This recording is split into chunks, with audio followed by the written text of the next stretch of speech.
Reading, writing, and arithmetic, those are just some of the subjects that kids focus on in school. But what about resolution conflict? Now that students are heading back to the classroom, it could be something that every parent should be teaching their child. And joining us to explain is Damali Peterman, a conflict resolution expert and founder of Breakthrough ADR. Good morning to you. What a great topic of conversation. So nice to have you on this morning.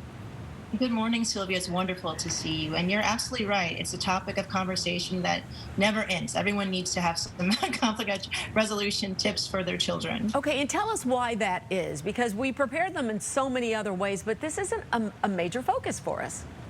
Absolutely. Well, the thing about children is that they're constantly learning and they're constantly in situations where they need to have techniques and tools at the ready to navigate conflict. As their brains continue to grow, we've learned from neuroscience and research that a child's brain hasn't fully matured until they're at the age of 27. So think about that for a moment. But they need to have these resources so that they know how to handle things when their parents aren't around, which I think is the real key to the tips that we're providing today. Okay, and this is what I love, because let's talk about your acronym called PLAYS. It's your 5 strategies to resolve conflict. So let's start with the letter P. Tell me about that.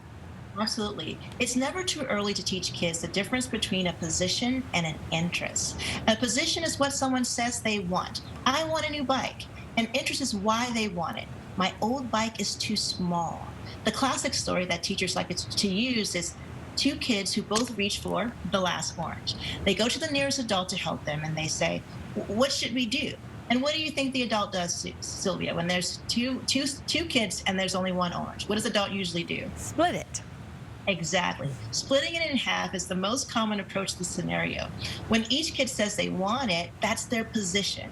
Well, in my story, when the kids asked the adult said, "Why do you need the orange?" One kid said, "I like a glass of fresh squeezed orange juice." The other kid says, "I need the peel for my science project." Aha, light bulb moment. Both kids can have the one orange because they need different parts. So we have to teach kids to understand and recognize when they're being positional, what they want, and saying what they want, and try to shift them to be more interest focused, to think about why they need what they want. Okay, I love that. Okay, I want to get through all of your tips, so let's try to go through these next few quickly. We have the letter L next, and that stands for listen actively. Tell me about that.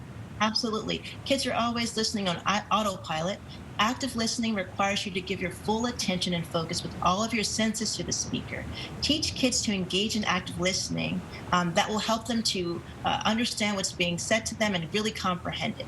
And you teach them by asking them to repeat what you said and also to describe your nonverbal, so any emotions or feelings that they picked up on. Okay. You can shift to A. Sorry, go ahead. Yeah, ask open-ended questions. The answer to any problem, Sylvia, always lies in the question that is asked. So asking close-ended questions will prompt a limited amount of options, but asking open-ended questions will have an endless potential of responses. So teach children how to ask open-ended questions by starting with certain prompts. How? Describe, tell me more, and what else? And then you'll have a lot of options. Okay, yoga pause. I love this one. That's my favorite one.